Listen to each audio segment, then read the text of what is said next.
Welcome to my world. Handicapped man down at a charity feed. Great spread this morning. God, it was horrible. But it made what I needed to happen. Then I had these people that stopped and said, "Hey, you want some shoes?" I said, "Yeah, I was going to need to get some anyway. So might as well." And if it really comes to fruition, help them buy more shoes so that we can help more people. Now, I'm not but you know what I mean. Hell, might as well. There's nothing wrong with helping someone. This is speed. This is winning. This is losing. This is smoke and fire. This is high stakes and wild cards. This is family and tradition. This is everything on the line. This is it. This is NASCAR in Las Vegas. The South Point 400, a NASCAR playoff race, October 10th through 12th. Get your tickets now. LVMS.com. Just 3 weeks away, and it'll be here. The circus is coming to town. On Pit Road Racing is locked and loaded. Scratches at the Nutchuck Studios in Daytona Beach. Today's special guest, NASCAR Craftsman truck driver Spencer Boyd, NASCAR Cup driver Christopher Bell, and open-wheeled racer Michael D. Orlando joins us on Pit Road Racing. Starts right now. Race friends, they're back together again. Live from Daytona Beach, Florida, it's Scratch with a K. And live from Las Vegas, it's Alan Michaels. Right here, right now, on the flagship station, the WCOBM TV network. It's on Pit Road Racing. Las Vegas, Alan Michaels here at the WCOBM studios, downtown Las Vegas. My partner in crime, all the way 2,700 miles away from me in the evening time at the Nutchuck Studios in South Daytona Beach, Florida. Please welcome my good friend Scratch with a K. Good afternoon and good evening to you, my friend. Good evening to you and good afternoon to you, sir. That's it, man. How's the weather in Daytona Beach today? Man, it is beautiful right now. No, it's not at all. It's raining, actually. You guys wouldn't have known, though. You wouldn't have known anyway, but no, it's raining. Yeah, it certainly did, man. It's going to be a good, hey, nice, great day here. Great day in Las Vegas, man.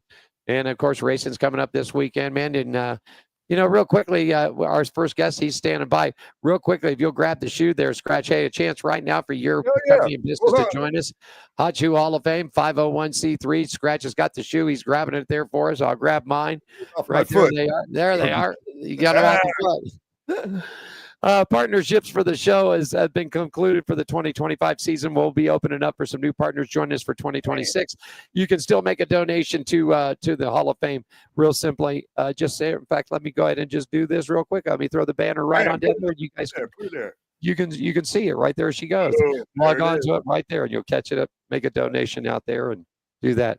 Last year a year ago when we were here, when NASCAR was here, I took hats over. I took hats over to our friends. The guy sitting right there in front of us. I took he even wondered what the hell these flat brim hats and what the Hot Shoe Hall of Fame was about. And I said, well, they're for you guys in the crew right there. Scratch, you've been waiting to talk to him, and I got him back up on the line, man. Spencer Boyd, our good friend right here. I met Spencer about 6 years ago while I was driving for Young Motorsports. He's always been a great supporter of this show. Anytime we've ever wanted an interview or need something done, he's always picked up the phone to turn the camera on. And also personally, about 5 years ago, I went through some very major tragedy in my lifetime. And this gentleman standing right there, or sitting right there, was right by my side, man. When I got to the racetrack, he pulled me off and gave me a big hug and said, everything's going to be okay, bro. Okay. So that's it. He has now formed his own race team. That's right. It is Freedom Racing Enterprises. Ladies and gentlemen, please welcome the owner and driver of the number 76 Chevrolet Silverado, our good friend Spencer Boyd. Good afternoon, sir. Hey, guys. Always happy to be here. How you doing, buddy? Good, man.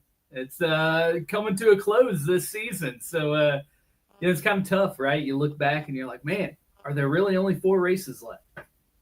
That's it. Well, since we talked to you last, congratulations. You got married. Yeah, man. It's been a journey, man. 2025 has been a lot of fun, and Amanda and I getting married right there in January, right? So a date that I got to remember forever, right? I always remember when I won Talladega. I'm like, I might have to get this one tattooed too. Scratch, go ahead and take us on. Spencer Boyd's with us. Scratch with a K down in the Nutsack Studios, buddy. You got the first question. Fire it off to him. Yeah, man. Well, it's great to talk to you again. I've had got to meet you a couple times here in Daytona when you were in town, and of course on this show. Spencer, man, this is how we like to start it out, buddy. You tell everybody how you got started in racing.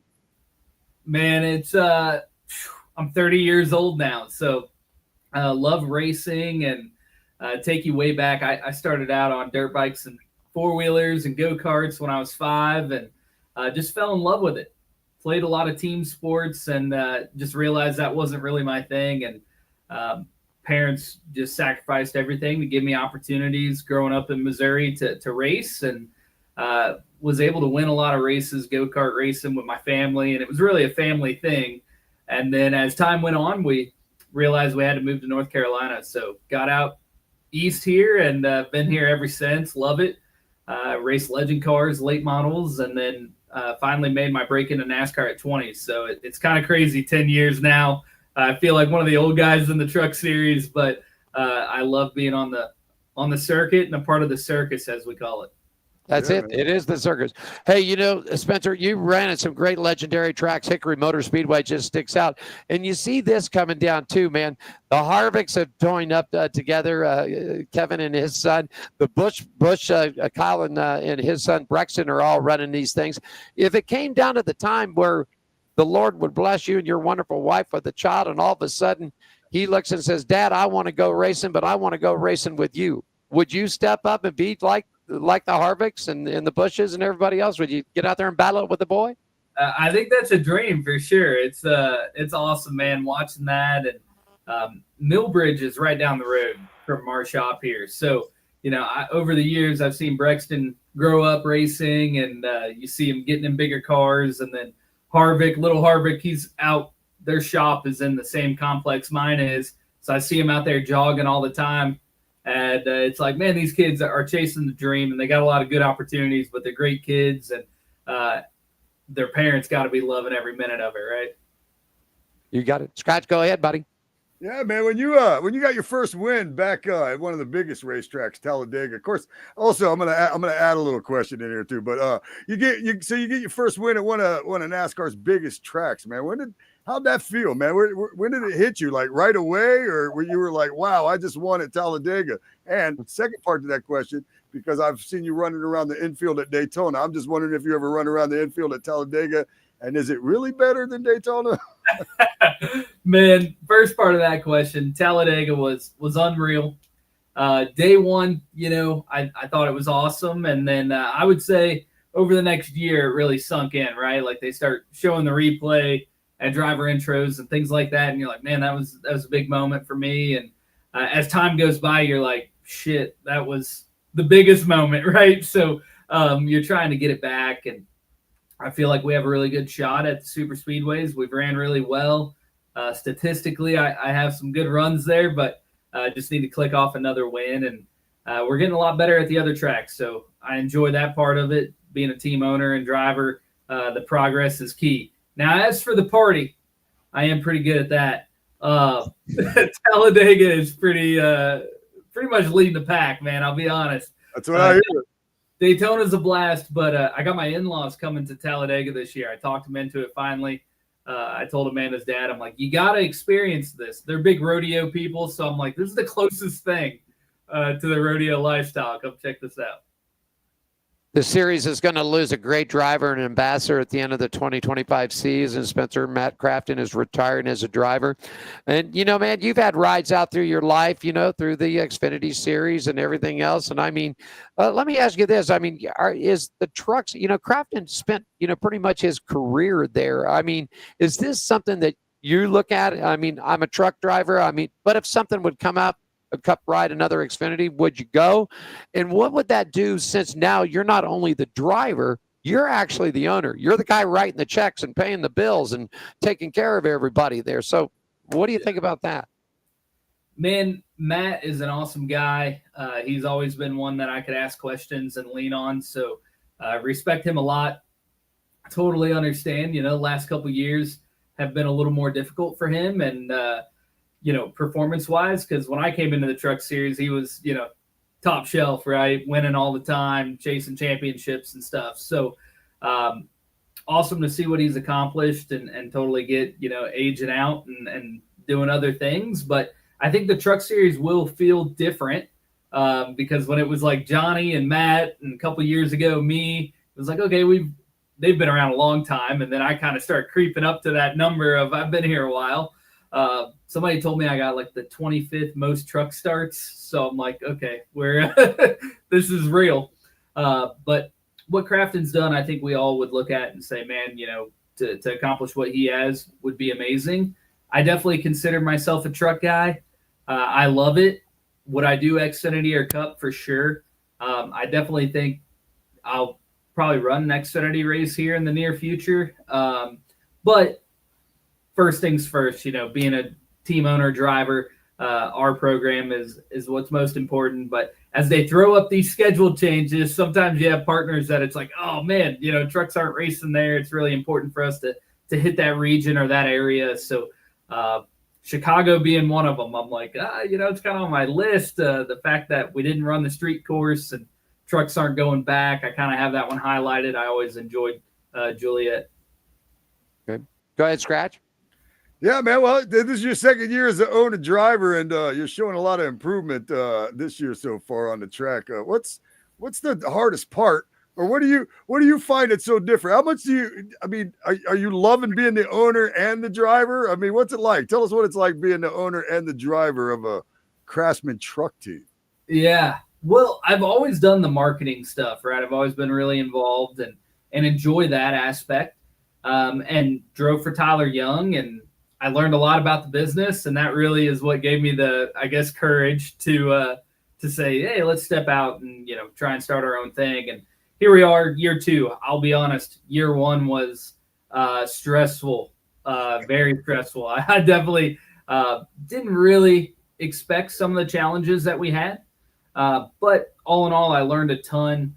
We had some turnover with people, learning that part of, hey, I worked for Hendrick car dealerships and worked at a car wash growing up. So I kind of understood having bosses and things like that, but actually being the boss, there was just a certain level of expectation there. So year 2, I think I'm a much better boss than I was in year 1.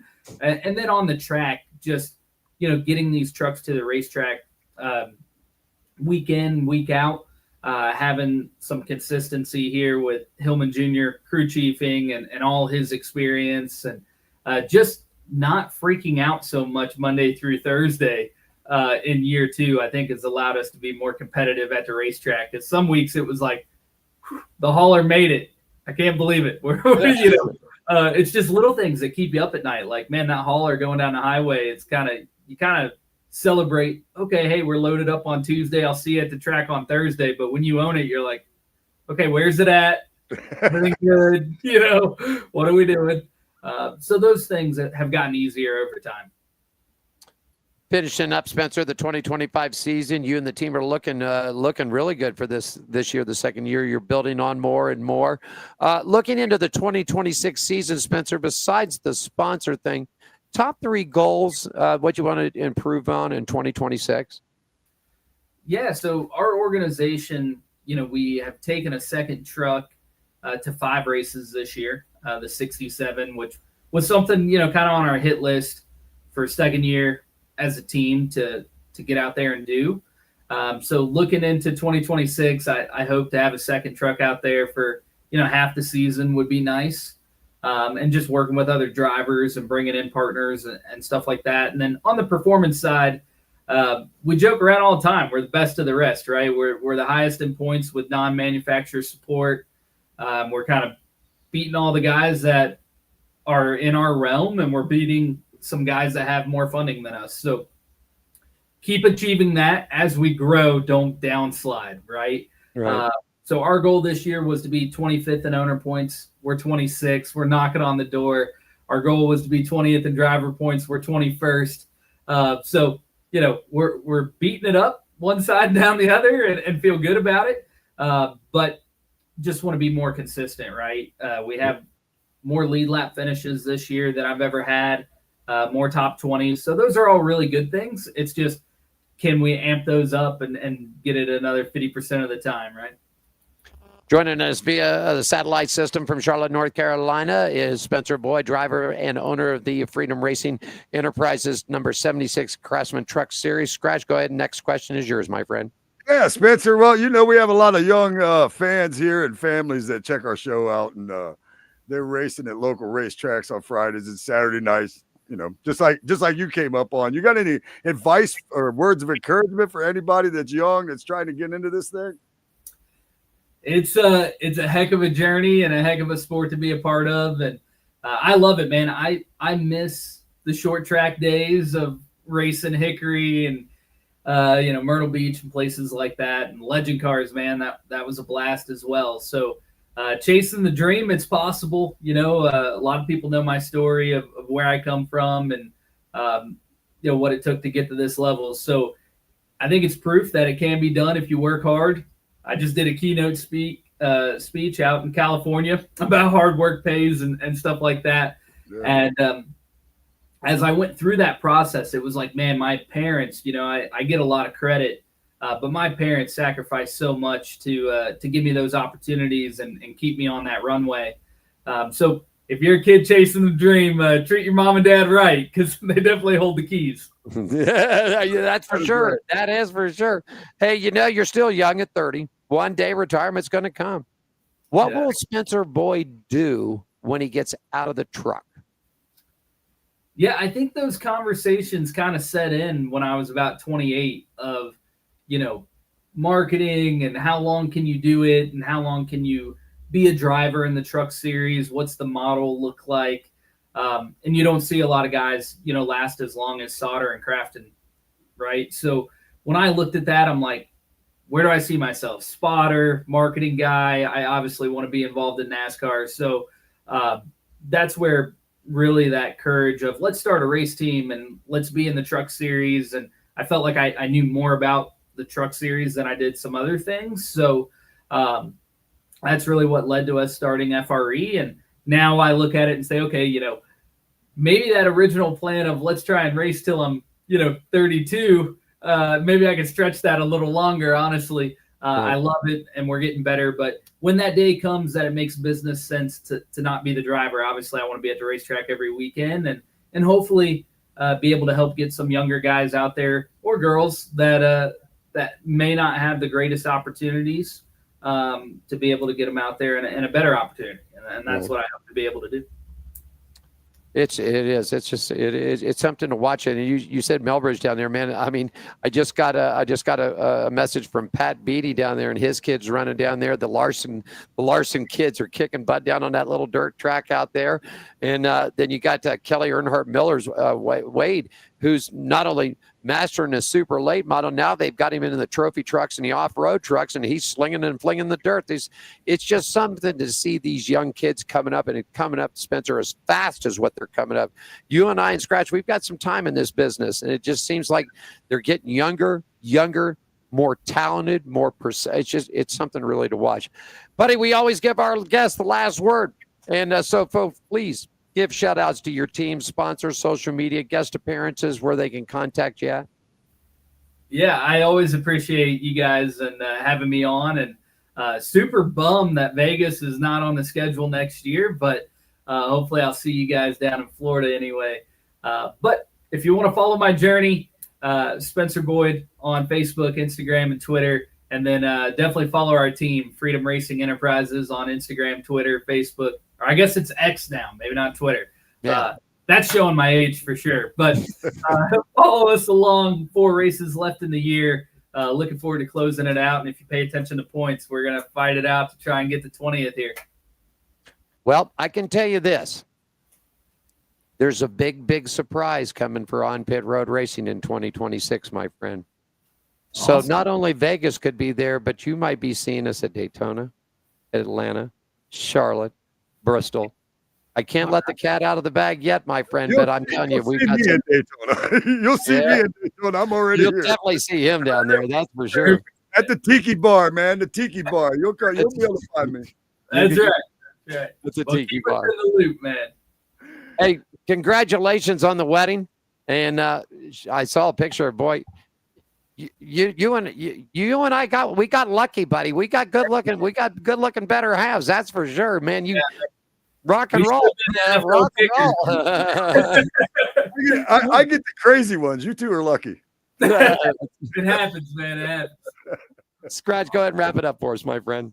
Yeah, ladies and gentlemen, race friends, that is owner driver of the number 76 Chevy Silverado, Spencer Boyd. Man, I root on you every time you're out there, buddy. I'm just letting you know, man. I'm a big fan. Thanks for being here today. Awesome. Thank you, guys. Talk soon. We'll see you soon, buddy. Hey, listen, before I go, I talked to Tom, and you and I need to talk on the phone because for 2026, I got a really good idea for you, okay, to help you along with some money and some sponsorships and take advantage of this program, okay? Sounds good, brother. Hit me up. Let's do it right there. Scratch, take us home. Thank you, Spencer. We'll talk to you later, buddy. All right, it's time to take a break. Still to come, we've got on today's show driver of the, as if we don't have enough already with Spencer Boyd. What are you saying? We got the JGR number 20 Toyota driver, Christopher Bell, plus open wheel driver, Michael D. Orlando. Alan and I have all the news and notes and chat topics, and On Pit Road Racing is right here on the WCOBM TV network. We will be back in, you want me to say it, don't you? 2 and 2. There you go. Are you ready for the wildest ride on Fremont Street? The Gene Woods Racing Indoor Go-Kart Track Experience. 450 Fremont Street, suite number 171 on the corner of Las Vegas Boulevard and Fremont Street. Open 7 days a week, noon until midnight. Strap yourself in, pull your safety belts tight, and feel the power and the speed at the Gene Woods Racing Indoor Go-Kart Track Experience, downtown Las Vegas, Fremont Street, 450 Fremont Street, suite number 171, right on the corner of Las Vegas Boulevard and Fremont Street. What are you waiting for? Log on, get your tickets now. It's time to go racing at the Gene Woods Racing Indoor Go-Kart Track Experience, 450 Fremont Street, downtown Las Vegas.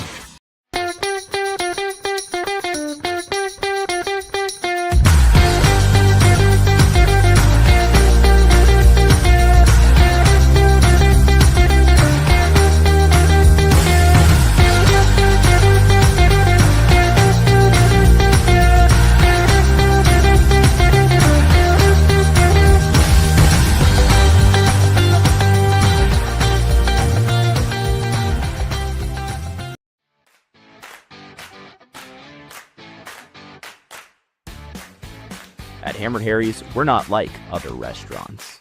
What the hell do you want? We're service with an attitude. There's your food. Don't ask me for anything else.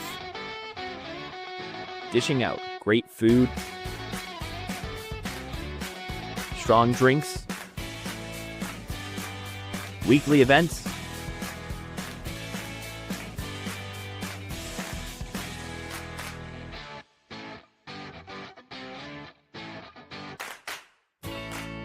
and a hefty serving of sass. Only at Hammered Harry's.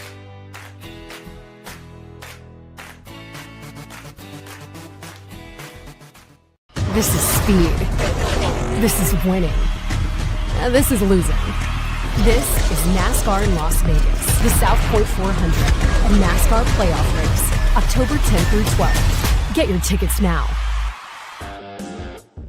Looking good out there for you. Coming on just about 23 after the hour, about 7-8 minutes away. And JGR'S Racing driver number 20 Ream Toyota, Christopher Bell, will join us on the program. Top of the hour, 4 o'clock. Scratch will go open wheel racing with Michael D. Orlando. Guys doing time with Andretti, brother. And so we're going to talk about him, man. I met Michael a couple years ago. He was out here and actually did the Heineken paddock for the F1 for the Heineken for the Grand Prix here. He's a real good guy, so we'll talk. And he knows open wheel racing, bro. You and I, we're stock car guys. We're dragging and dirt slinging and flinging and everything else. You know what I mean? I'll tell you right now, man. Spencer Boyd, man, I really like him. I really do. The first time I told you, the first time I ever met him was in the infield at Daytona, and he was out, promoting himself. He does that, man. We're friends on Facebook. He's always promoting himself. He is definitely. That was why I wasn't surprised. One of the first things he talked about was the marketing side of it. because he is excellent at that. But man, what a good dude, man. Like when I met him, I was like, I like this guy, and I've been rooting on him ever since. Then come to find out he's friends of yours, and then I got to interview him one other time on the radio, and then we've interviewed him a couple of times, man. It's crazy how that works, but I love it. Just man. a great, number 76.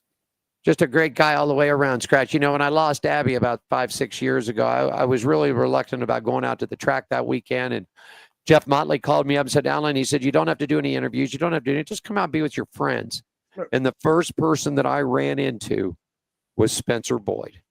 And he the news got around the pits, and he came up and just gave me the biggest hug. He said, Alan, everything's going to be okay, buddy. It's going to be okay. All right. Let's just enjoy racing today. And the kicker that you didn't hear the story that I sort of left it out, and I'll share the photo one day. I had a photo of my daughter that was taken, real nice photo, and I'd ask him if he'd put it inside the truck. Well, due to the cameras and television and everything else, there's only certain positions. So Spencer said, I'll tell you what, give me the photo. Spencer unzipped his racing driver suit and stuck the photo and folded it and put it over his heart. And he said, it's not going to be any good because I'm going to sweat. And I said, that's okay. Take her for one last ride. And he did. There you go. That's awesome. That's just a hell of a guy right there. Like I said, you didn't have to tell me that story for me to know he was a good dude, but now I think even more highly of him. Just all around a great guy all the way around. Hey, checking out Racing Weather. Scratch, you get set for around the track. Racing Weather brought to you by our good friends at Woods Family Sandwiches, 931 Pacific, Suite 106, Las Vegas, Henderson area. You want some more information about catering? Log on to Dale Insight at World Wide Web, WFSandwiches.com. NASCAR weather this weekend in the heartland of Kansas. Sunny skies all weekend long for them. Scratch daytime highs going to be up in the lower 80s, dropping off to the low 50s for the nighttime campers. Let's see, the NHRA is going to be rolling in this weekend to St. Louis with sunny skies all weekend long. The daytime high is going to be up in the 80s, dropping off into the upper 50s for a nighttime low. High limits are going to be at Bridgeport Speedway this weekend. There's a 50% chance of rain on Saturday, with highs going to be up in the upper 70s with nighttime lows in the mid 60s. And for the World of Outlaws, Scratch, they're going to be at Millstream Speedway this weekend. Sunny skies all weekend long for the dirt guys. Highs in the upper 70s, dropping up into the upper 40s for those nighttime campers there. Ooh, going to be a chilly one out there. And Scratch, that's a look at racing weather brought to you by our good friends at Woods Family Sandwiches. And it's time to take a look at around the track, and it's brought to you by our partners at the Downtown Grand Hotel and Casino, everybody. Located at 206 North 3rd Street. That's in the heart of downtown. More information about booking your room and stay, log on to the World Wide Web at downtowngraham.com or give them a shout at 855-384-7203, the official partner of the Hot Shoe Hall of Fame and On Pit Road Racing. Take us around the track, Scratch. All right, buckle up. I'm ready to take you guys around the track, starting right here in New Smyrna. New Smyrna Speedway, they're having their September Family Fun Night, $5. You can go see racing for $5 here at New Smyrna Speedway. The heats will start at 6. They got the E-Mods, the Bomber Bs, the Super Stocks, Ground Pounders, and the Bomber A's, man. $5. You get you some short track racing Saturday night action at New Smyrna Speedway this weekend. Volusia Speedway Park, the dirt track here, they won't be back until October 25th for the Fall Classic. So they'll be but man, $5, man. Go racing this weekend. I'm gonna go racing this weekend. They're actually gonna have a hot dog eating contest. Maybe I'll get into that. That'd be fun. That'd be my dinner for the night. Monster Energy Supercross Series, that season is over for 2025. The Progressive Flat Track Series, that season is all wrapped up also for 2025. East Coast Speedway Motorcycle Racing at Action Park, October 11th and October 26th. West Coast Speedway Motorcycle Racing, September 27th at Costa Mesa. Fast Fridays, October 4th. The U.S. versus the world. Industry Hills, October 25th, the World Speedway Invitational. Formula One, October 3rd through 5th, the GP in Singapore. IndyCar, it's finished up for the 2025 season as well. NHRA, September 26th through 28th, the NHRA Midwest Nationals. High Limits, September 27th, Bridgeport Motorsports Park, September 28th, Path Valley Speedway. NOS Energy Series, September 26th, Millstream Speedway. September 27th, Sharon Speedway. American Beer Modified Series, October 3rd at Humboldt Speedway. October 4th at 81 Speedway. NASCAR, ARCA West, final event, September 27th, that's this Saturday at Madeira Speedway. Craftsman Truck Series, they got the week off this week, but Xfinity Series action at Kansas Speedway on Saturday. It's race number 2 of round 12, of the round of 12. It will be 4 o'clock. NASCAR Cup Series on Sunday, and it's race number 2 of the round of 12. That's got a 3 p.m. start time. Alan, that's a look around the track.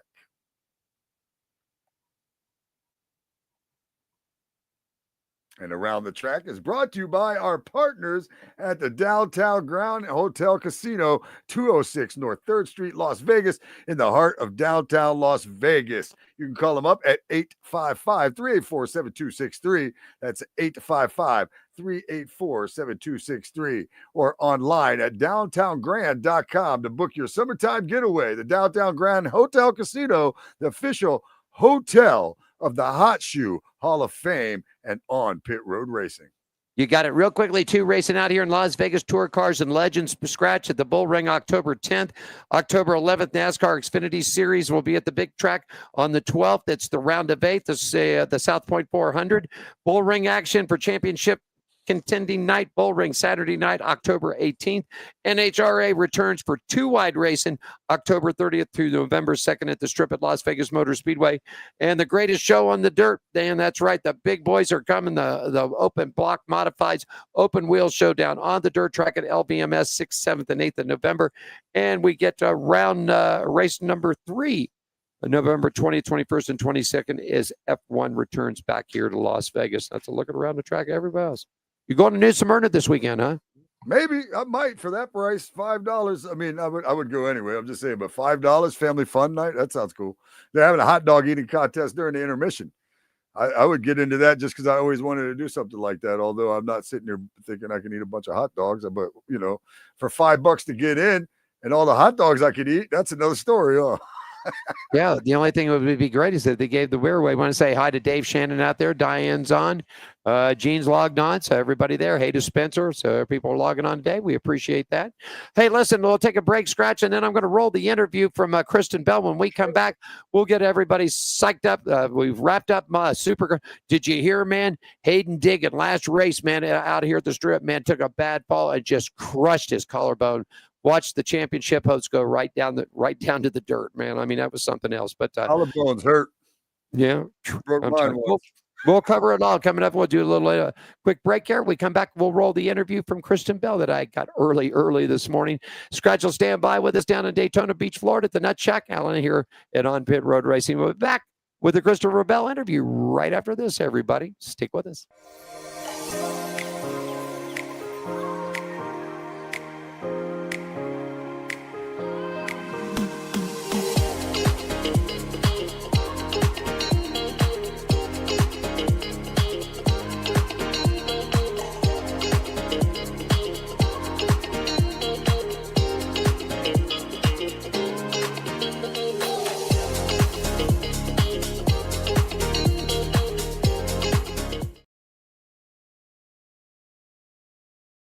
This is speed. This is winning. This is losing. This is NASCAR in Las Vegas, the South Point 400, a NASCAR playoff race, October 10th through 12th. Get your tickets now.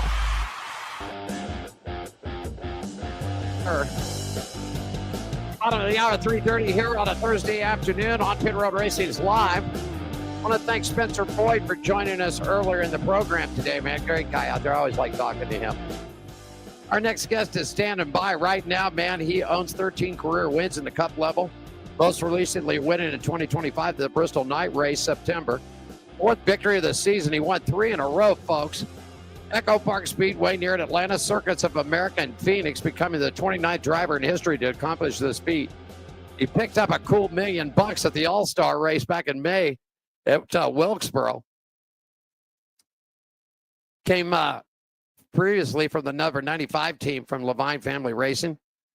Had his rookie season there, spent 2 seasons over at the NASCAR Xfinity season for Joe Gibbs, 19 career series victories there. He's also the 2017 Craftsman Truck Series champion with 7 career victories. Ladies and gentlemen, race friends, please welcome back for his 3rd appearance on this program, driving the number 20 Toyota Ream Ream Toyota for Joe Gibbs Racing, Mr. Christopher Bell. Good afternoon, sir. Welcome back to the show. Hey, thank you for having me on. Hey, buddy, how'd you get started into racing? Man, that's a heavy hitter right off the bat. So for me, I grew up in Oklahoma, and there's no racing in Oklahoma. So I didn't come from a racing family. It was actually a family friend who was involved in dirt track racing in the area. And I went to the dirt track with him and his family, and I fell in love with it at a young age. And the rest is history. Huh? So you started on the dirt, then worked your way to asphalt? Yes, sir. That's right. And I noticed you still run a little bit of dirt now and then. You like the dirt, huh? Yeah, dirt racing is so fun because it really, it allows the drivers to excel, and you can't fake your way around a dirt track, that's for sure. You got to be able to, have really good car control. And I've always felt like dirt track racing, helps instill good driving qualities that translate to asphalt. Oh, really? So you think actually I've actually heard this from a couple drivers, driving on the dirt actually made them better asphalt drivers. Would you agree? Yeah, definitely. Asphalt racing, the cars are a lot straighter, and you just get used to running the car loose and running it sideways whenever you're on dirt tracks. And then that helps you whenever you go to the asphalt side. Oh, man. When you get to Vegas, if you get some time, come downtown to the Gene Woods Racing Experience. I've got a 12,000 square foot indoor slide and drift track. You'd have a ball with this thing, man. I'm telling you. Hey, listen. Yeah. Hey, man. Sounds like fun. Hey, man, your team smoked them up. Joe Gibbs Racing smoked them first round. You, of course, Chase and Denny all picking up wins. You think that, Christopher, you think the team is really gelling right now heading into this stretch run? I think we're doing excellent right now. And certainly our car performance has been really, really strong. So, we've got tough competition. The Penske cars and the Hendrick cars are going to be giving us fits, that's for sure. But I like where we're at, and I think we're poised for a great run through this championship cup. 1 down, 2 to go in this next round. And, of course, the next 2 weeks really important. You guys are heading to Kansas, then a rollover.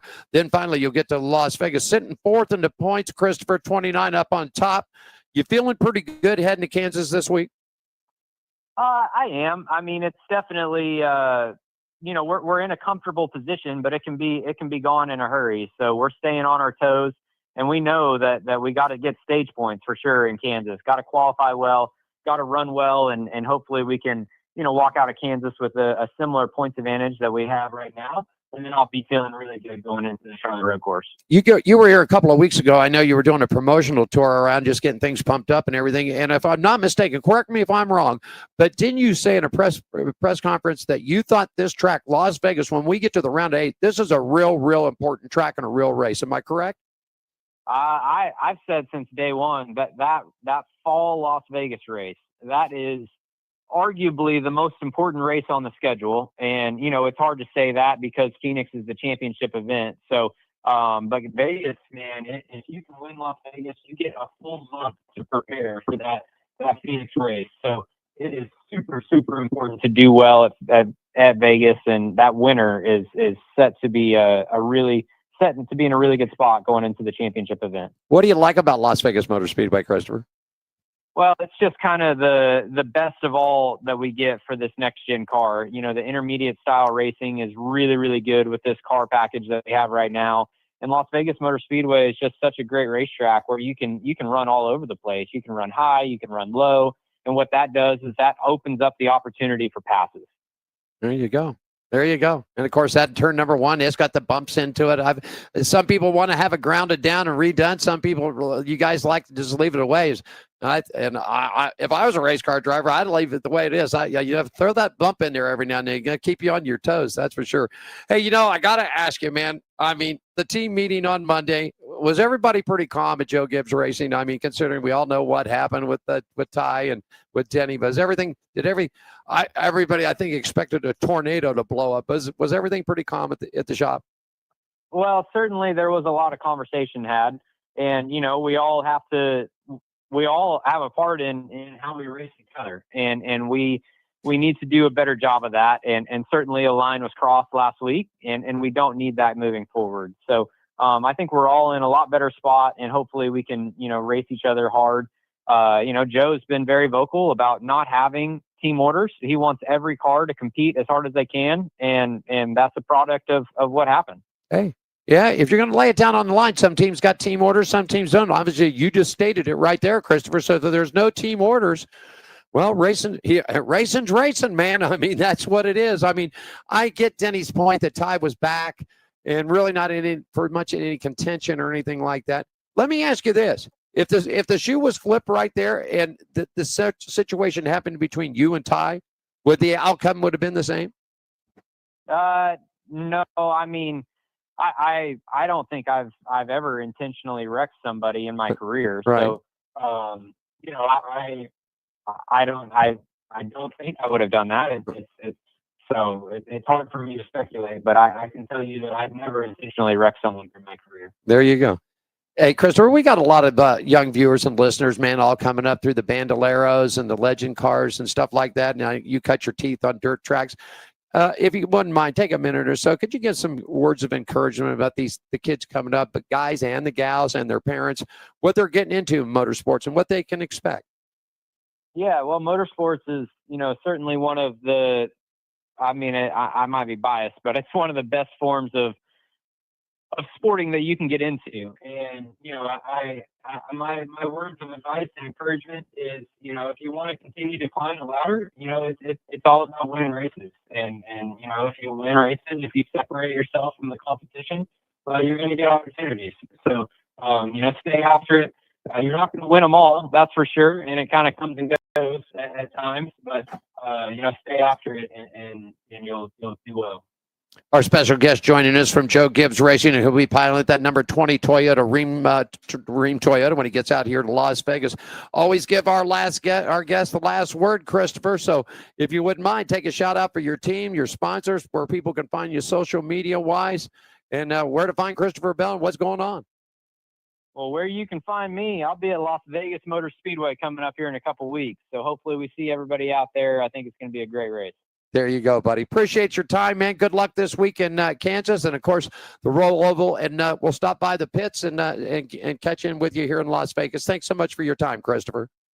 Thank you. We'll see you out there. You got it. There you go. Special guest, Mr. Christopher Bell, joining us right there. And of course, we've got more of On Pit Road Racing going to come back with you. Scratch will join the program coming up next, right here at the WCOBM.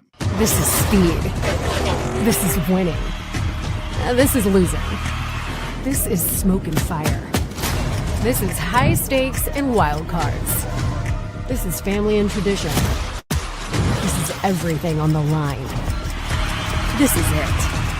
This is NASCAR in Las Vegas. The South Point 400, a NASCAR playoff race, October 10th through 12th. Get your tickets now. LVMS.com. Are you ready for the wildest ride on Fremont Street? The Gene Woods Racing Indoor Go-Kart Track Experience. 450 Fremont Street, suite number 171 on the corner of Las Vegas Boulevard and Fremont Street. Open 7 days a week, noon until midnight. Strap yourself in, pull your safety belts tight, and feel the power and the speed at the Gene Woods Racing Indoor Go-Kart Track Experience, downtown Las Vegas. Fremont Street, 450 Fremont Street, suite number 171, right on the corner of Las Vegas Boulevard and Fremont Street. What are you waiting for? Log on, get your tickets now. It's time to go racing at the Gene Woods Racing Indoor Go-Kart Track Experience, 450 Fremont Street, downtown Las Vegas.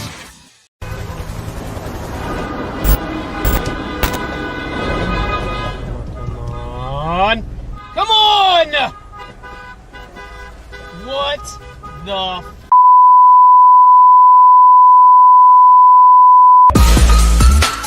yeah! Oh man! Woo! That is awesome! Looking good out there for you on Pit Road Racing. Our buddy Christopher Bell right there. Scratch with I'm tiny. Hey, there I am. There we are. Hey, there you are. Got so many buttons to push around this thing every now and then. It's funny. I was listening to I'm listening to the interview, and you asked him, and he's like, "I don't think I ever crashed anybody on purpose before." And I got to thinking, there's no way that could be true. There's no way that could be true because you're one of my best friends, and I crashed you on purpose right there at Gene Woods Racing one night. So I can imagine that he hasn't wrecked anybody on purpose. Yeah. Okay, you got it. Good kid, though, man. Real good kid, man. Yeah, He's a great good, interview. great talent. Great talent, man. Sure he is. Love to have him. That's it. Third appearance. They actually contacted us about doing this show. Their people contacted us, and then Jose from the track called me and said, "I know it's early. Can you get this? Can you do that?" And I said, "We'll make it work. It's great. We'll do it." All right, let's get kicking. Still to come, the hour scratch top of the hour, about 15, 16 minutes away from here. So we'll get through the news and notes real quickly. Michael D. Orlando is going to be here, and the NXT driver for Andretti Cope Racing. It's like the Indy Light Series, and he's done some INSA stuff, open wheel. He's got some great knowledge on it, F1. So we'll talk some open wheel stuff for him. All right. Yes, sir. All right, take us to it. Let's do motorcycle stuff, man. Motorcycle. Let's do motorcycle stuff. Yeah, motorcycle stuff. I like it. This segment is brought to you by the Hot Shoe Hall of Fame, celebrating and preserving the memories of great motorcycle racers and the motorcycle industry icons, past and present. For more information, log on to www.hotshoe.com, Alan. You got it. The Supercross World Championship Finals was held this past week on Saturday, September 20th, 2025 at the Strip of the Las Vegas Motor Speedway. The event, which capped off the Supercross season, saw Jet Lawrence win the 450 class and the championship, with Joe Shimoda winning the 250 class title. Key results for you: 450, Jet Lawrence won the championship, securing his third consecutive title scratch. Joe Shimoda won the 2025 SMX World Championships. Hayden Deegan, man, that's Haley's little brother. And, of course, their dad was big in the Supercross and the X Games and all that, man. This kid had a 32-point lead coming into the 250 class to win the championship. It was all his. Man, I think it was on the third or fourth lap, man. He took a spill and literally crushed his collarbone, man, which just took him out for the rest of that. So Connor Zillis just broke. Yeah. I'll tell you one. I don't know what was harder, man. I don't know, him hitting that dirt. He fell a little bit farther than what Connor. I mean, both of them smart with a broken collarbone, but I'm just telling you. I broke a collarbone before. That's no joke. Yeah, it's no fun, huh? No, right. That's painful. You got it. All right. Yes. This segment was brought to you by the Hot Shoe Hall of Fame, celebrating and preserving the memories of great motorcycle racers and the motorcycle industry icons, past and present. For more information, log on to www.hotshoe.com. Big event coming up for us on Saturday, January 31st. The Beach and Motorcycle Auctions will be here, and it'll be around the Hot Shoes 6.0. It'll be the sixth one. Little NHRA news and dirt racing. Let's get to that. How about it, buddy? Yes, sir. Time for a look at the NHRA. This segment is brought to you by Hammered Harry's. Good food, fun times, service with an attitude, and home of the $5 Margarita, 450 Fremont Street, downtown Las Vegas. They got comedy there on Thursdays. That's today. Yeah, man. I might have to go get me a margarita after the show today. Hey, funny car points leader Austin Prock won his first of four wide playoff races in NASCAR or the NHRA history at the NHRA four wide Carolina Nationals. Justin Haley, Top Fuel, Dallas Glenn in the Pro Stock, Richard Gregson in Pro Stock Motorcycle, all won at the ZMAX Raceway. Only five races left in the 2025 season scratch. Here's the top seeds. Doug Coletta leads Tony Stewart by 19 points in Top Fuel. Austin Prock over Fast Jack Beckman by 23 in Funny Car. Dallas Glenn leads Greg Anderson by 62. Matt Hagan is up on top of Gage Herrera, and a two-way tie for second and third with Gage Herrera and John Hall 6 points back, taking it down to him. Scratch. That's a look at the NHRA stuff for you, buddy. Yeah, man. This segment's brought to you by Hammered Harry's. Good food, fun times, service with an attitude, and home of the $5 Margarita, 450 Fremont Street, downtown Las Vegas. Go check out the comedy show tonight. Tell them Scratch said hello. Can you be rude? I think that's what they named it. Are you rude, or can you be rude, or something like that? Oh, it's something like that. It is. It's something. It's you know what? It's something. I gotta get over there and watch this thing one time. Give you a field report and see how rude. Yeah. I would love to hear I would love to hear more about it. Okay, we can do it. Hey, let's check a little bit of racing news from the dirt, and it's brought to you by our good friends at the Gene Woods Racing Experience, our partners at 450 Fremont Street, Las Vegas' only true indoor drift track. GoKartsLasVegas.com for the website, 702-270-8100. Scratch, take a look at that dirt racing, man. How about it, buddy? Yeah, Thunderbolt Raceway gave the packed grandstands everything they could ask for, and then some. 35 laps, a surface with multiple grooves, an early battle for the lead. the lead to contact and some drama. A late duel in the top spot that resulted in photo finish and a majority for major money. Simply put, the Thunder Bowl did not disappoint. Here's a look at the results from the Thunder Bowl. Your winner was David Gravel. Second, Spencer Baston. Third, Michael Kofoid. Alan, you have a look at the point standings? Tell us about the point standings too, buddy. Oh, you want me to? Okay. All right, I see that. David Gravel in first, Michael Kofoid in second, Carson Macedo is in third. The World of Outlaws American Beer Series is back in action at Humboldt Speedway October 3rd. The updated standings for that is Bobby Pierce is in first, Nick Hoffman second, and Ryan Gustin is third. You got it. Segment brought to you by our good friends at the Gene Woods Racing Experience, 450 Fremont Street. Las Vegas' only true indoor drift track out there for you, man. Stop down and see him. Scratch, High Limits is getting ready to roll too, man. Rico Brew. This kid is unbelievable. And signed with Tony Stewart for next year in the dirt tracks, man. I'm telling you, in dirt racing, this kid is unbelievable. Tell us a little bit about it. This report is brought to you by Red One Scooters. You need some mobility help? Contact our good friends at Red One Scooters, 702-713-0587 to make your reservation. You need to get around? Call Red One.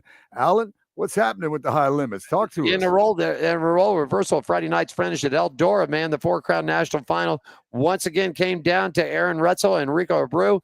The number 24 getting the best over the 87 in the late stages and Saturday's show, earning the pole positions in the primary actions. Buddy, I'm just telling you, this Rico is something else. He has come up. Brad Sweet has led the points all year long. All year long, he's led the points. But it's come down to it, man. With 7 races left to go, it's Abreu up on top, leading Brad Sweet by 72 points, man. I was really bummed. They led the High Limit Series. The opening event was here in Las Vegas, the same weekend that they had racing going on over at the big track. And so we got caught, and then it got raining on one night. It washed it out. I really wanted to get over and see those guys. They're good racing, man. Good racing. I like it. Right on. All right. This report brought to you by Red One Scooters. You need some mobility help? Contact our good friends at Red One Scooters, 702-713-0587 to make your reservation. You need to get around. You call Red One. You got it. Hey, segment brought to you by Las Vegas Motor Speedway. Scratch is going to hook us up. LBMS.com. NASCAR returns for the round of 8. The South Point 400 weekend, October 10th, 11th, and 12th. NASCAR also going to be rocking and rolling because you'll have Xfinity at the big track on Saturday and the Cup Sunday.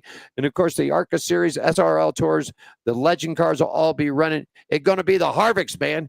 Keenan and Kevin Harvick at the Bull Ring on Friday night. And I think I looked at last. I think little Keenan's got Kevin's number. I think out of the 5 races, I think he's up 3-2.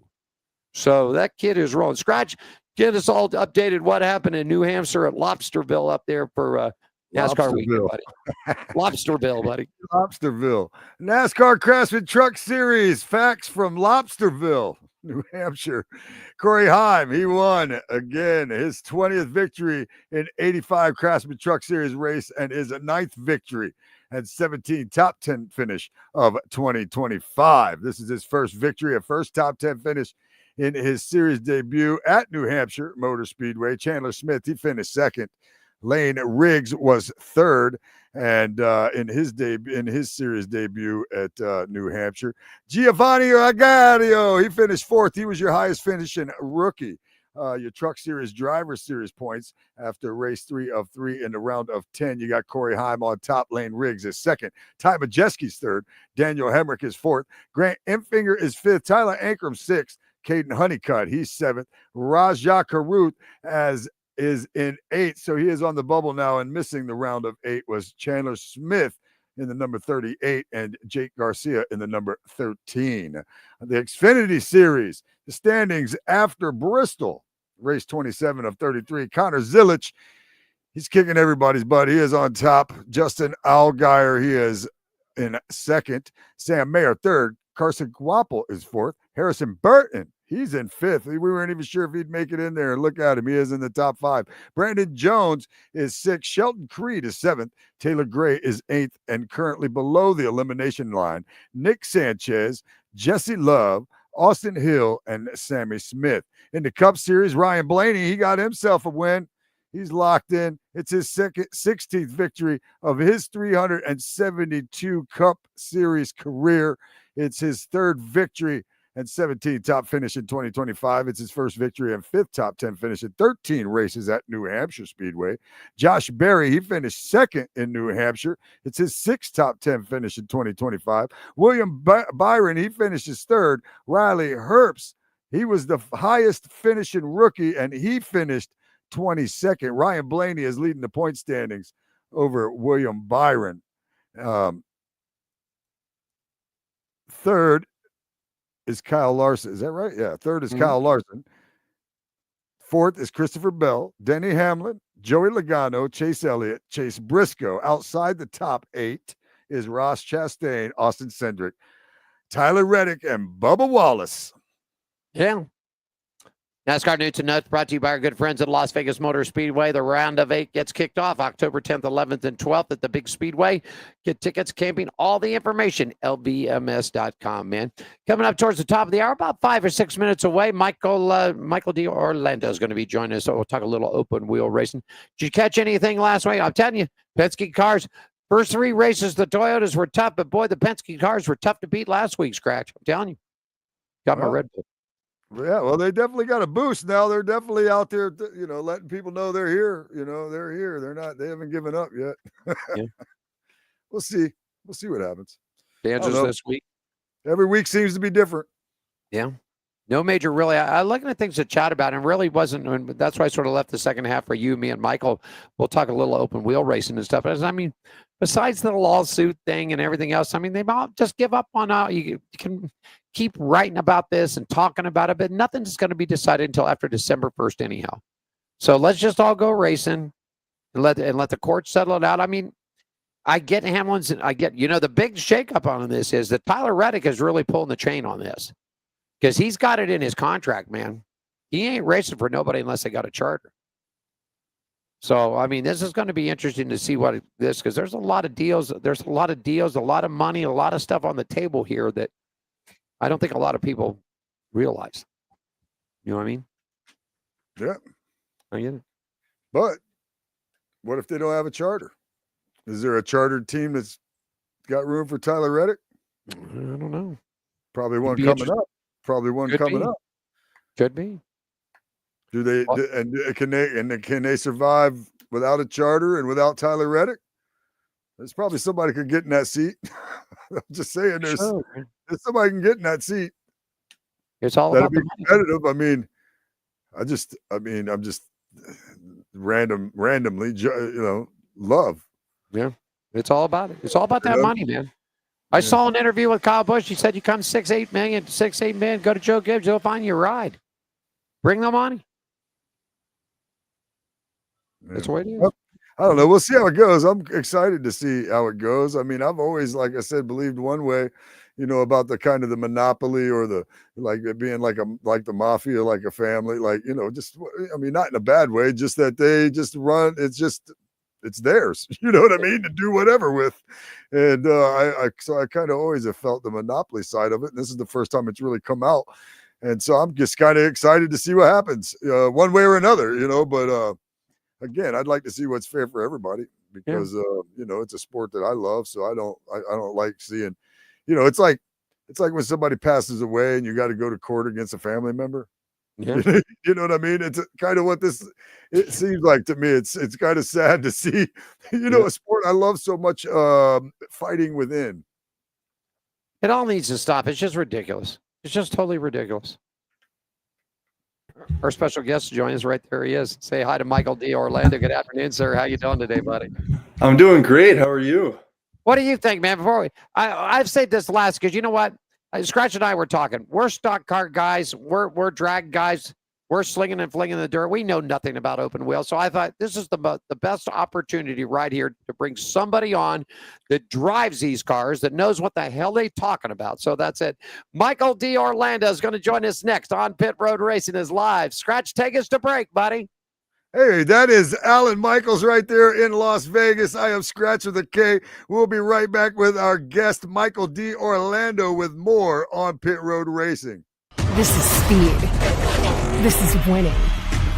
This is losing. This is smoke and fire. This is high stakes and wild cards. This is family and tradition. This is everything on the line. This is it. This is NASCAR in Las Vegas. The South Point 400, a NASCAR playoff race, October 10th through 12th. Get your tickets now. Jerry B here up in Sacramento, Union Gospel Mission, giving out some shoes to the homeless here. A lot of smiling faces. We got one deal. We give you a pair of shoes. You got to give us a smirk and a photo. And this is the mission of the Hot Shoe Hall of Fame, which is a non-profit organization based out of Las Vegas, started by Gene Woods. We're trying to do good things and fill little holes in people's lives the best we can. And today we're up in Sacramento, just doing the best we can. Thanks for supporting us. Are you ready for the wildest ride on Fremont Street? The Gene Woods Racing Indoor Go-Kart Track Experience. 450 Fremont Street, suite number 171 on the corner of Las Vegas Boulevard and Fremont Street. Open 7 days a week, noon until midnight. Strap yourself in, pull your safety belts tight, and feel the power and the speed at the Gene Woods Racing Indoor Go-Kart Track Experience. Downtown Las Vegas, Fremont Street, 450 Fremont Street, suite number 171, right on the corner of Las Vegas Boulevard and Fremont Street. What are you waiting for? Log on, get your tickets now. It's time to go racing at the Gene Woods Racing Indoor Go-Kart Track Experience, 450 Fremont Street, downtown Las Vegas. Yeah, that's it. Scratch with the K. There he is. Michael D. Orlando's in the middle of yours truly. Scratch, I owe you one when you get out here, buddy. You do. I owe you one. You do. Michael, he was out here a couple of years ago. We got on the drift track, and I said, it's a drift track. So we come out of the backstretch down the front, and he decides he's going to throw the bumper and slam me into the first wall. Payback as hell. I won, though. Winning is how you have to everything. do it sometimes, you know? Winning is Love and everything. racing. Winning is everything. That's it. Winning is everything, even if it's at the cost of your friends. Yeah, that's it. Cost of your friends. I'm so old, it's unbelievable. Scratch, you got the intro and the first question. Take it away and bring our guest in, please. Yeah, man, this guy right here, our guest today, he is a 2002 USF 2000 champion. He actually won his final race, or was finished third in his final race at the Circuit of America. He spent the last 2 seasons, 2024 and 2025, racing the IndyCar NXT Series for Andretti Cope Racing. Race friends and race fans, please welcome to the show, Michael D. Orlando. Welcome, sir. How are you guys doing today? Now we got some people in the crowd. There they are. It's the first time we ever had a crowd, I think. Yeah, that's the first time we ever had. Thanks for having me on. Go ahead, Scratch.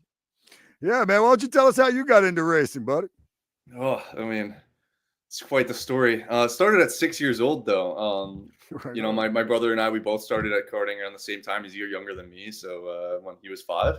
And growing up in New York, there's not really much you could do in terms of racing up there. So other than like northern New York State or out west at Watkins, but when we loved watching motorsports like pretty much throughout the entirety of our youth, and you know, F1, IndyCar, NASCAR, IMSA at the time, and then like we just absolutely got addicted. So for one of our birthdays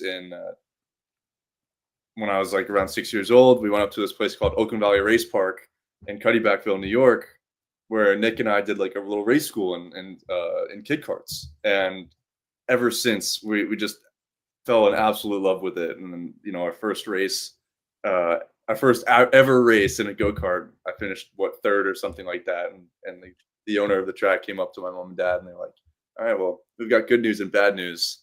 The good news is your kids are pretty good at this, but the bad news is it's pretty damn expensive. So that started essentially the lifelong journey of, you know, trying to make it in motorsports. And for me, I'm super close, and I'm trying to make my career all the way to IndyCar. I was going to ask you the next question up. Has open wheel racing always been your thing, Michael? Yeah, it's always been a big thing for me. I've loved Formula One, and over the years, I've really grown fond of IndyCar and as well as the IMSA circuit as well. So that, while my roots stay true to open wheel, and I'd love to go run a full season of IndyCar and even run the Indy 500. and potentially win one of those two. I'd love to take a sidestep into some endurance racing at some point too, because that's always been a huge fascination of mine too. Favorite racetrack that you've been on and a racetrack that you want to race on? Ooh, that's such a tough one.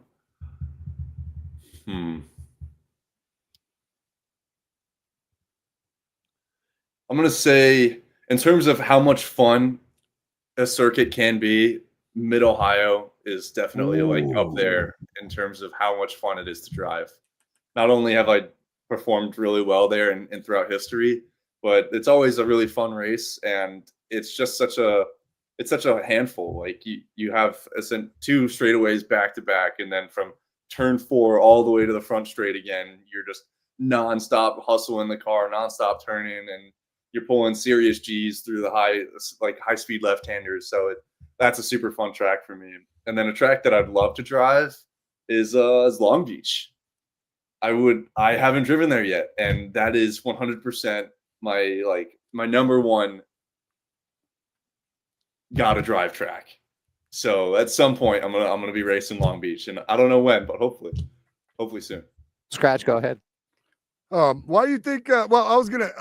Before I ask you this question, what about you mentioned endurance racing, so I just made me think about the Rolex 24 here at Daytona, which I go to a lot of times. What do you think about running something like that? Oh, I'd love to. I'm actually trying to look at an LMP, like into LMP2 this year.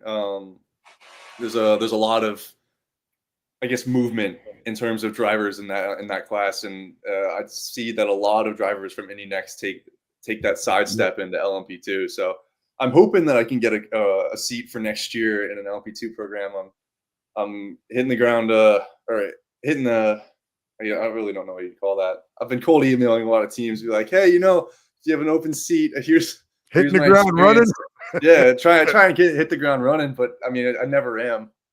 Yeah, well, it'd be cool if you got to run that, man. It's something I like to go to here in Daytona, and I enjoy it. Why do you think that's always been a big dream for me, though? I've been the past few years. I think 2023 was my first year that I've gone. Yeah. So 23, 24, and 25, and I'm blown away by it every year. Yeah, it's so awesome. It is. If you haven't gone, anyone listening, if you haven't gone, you have to go. It is one of the most exciting, most involved races ever. It's so much fun. It is. I love the Rolex. It's one of my favorite races. I mean, I go to a lot of NASCAR races, stuff like that, but it's one of the favorite races that I go to every year too. It's fun. It's just different, man. It's cool.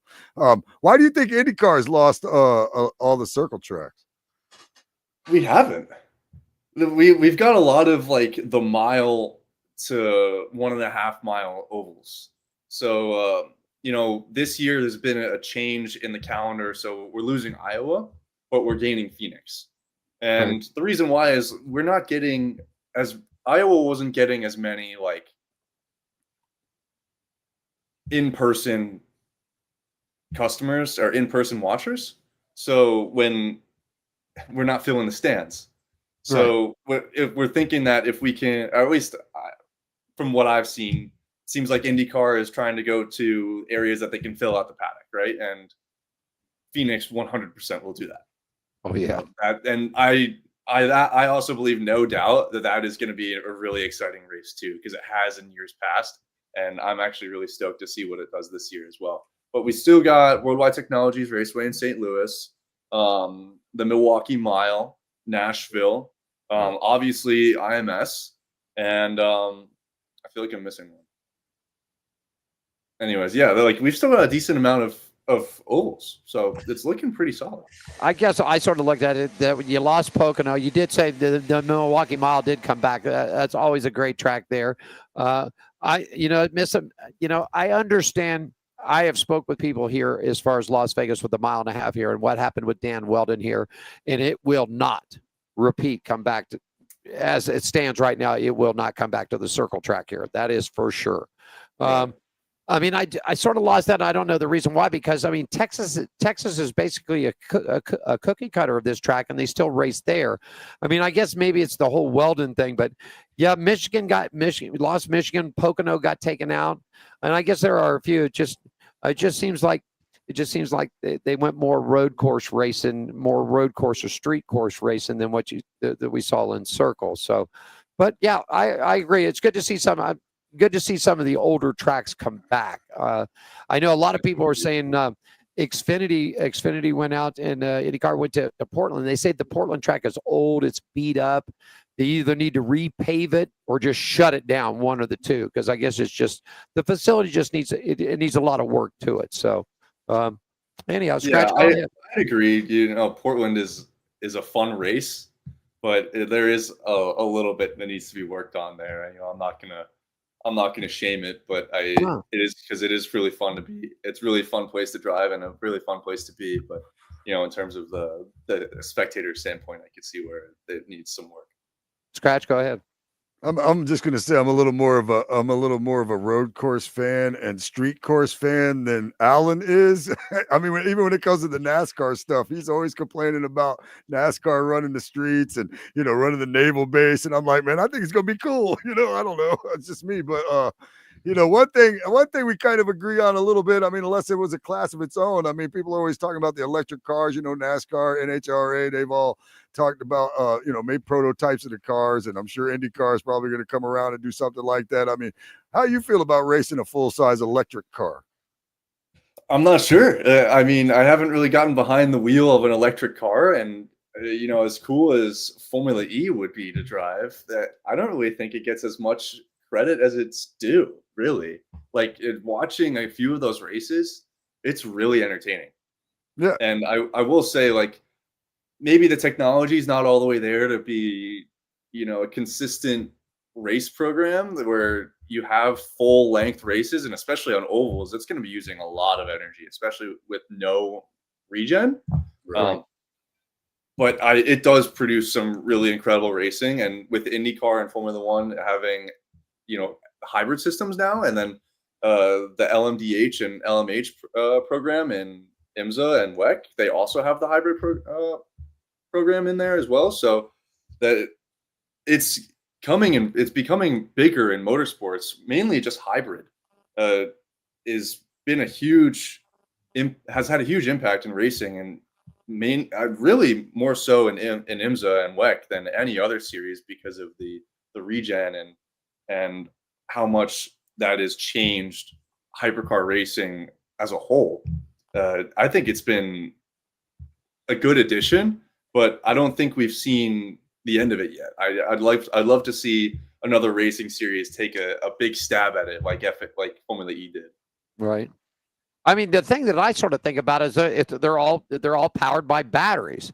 So let's just face it. I mean, when your car comes in, and any car comes in, it goes up on the jack. They put the spout in it, and it's dumping the fuel. Same way with NASCAR, F1, everybody else. So I guess the technology.